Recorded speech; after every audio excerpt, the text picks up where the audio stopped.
લાવી ગયો છે આમ જો આ તો ગામડાની ભાજી હો મસ્ત મજાની લાલ ચટાક બનાવવાની છે આજ તો મિત્રો સમજો રોટલી અને સંભારો અને ભાજી હો લાલ ચટાક ભાજી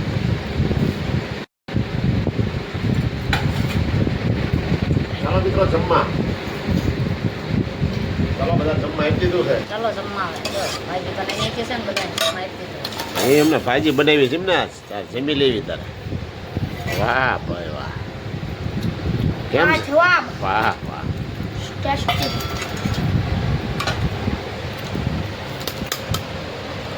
જો રોટલી છે સંભારો છે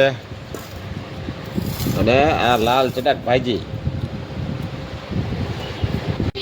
વીરુબેન અમારે જો ડુંગળી કાપીને આવ્યા ડુંગળી એક કપાણી લીધી હવે ડુંગળી આવી જાય એટલે હવે બધા ભાજી ને ડુંગળી ને સંભારો સાથે બેસીને જમી લેવી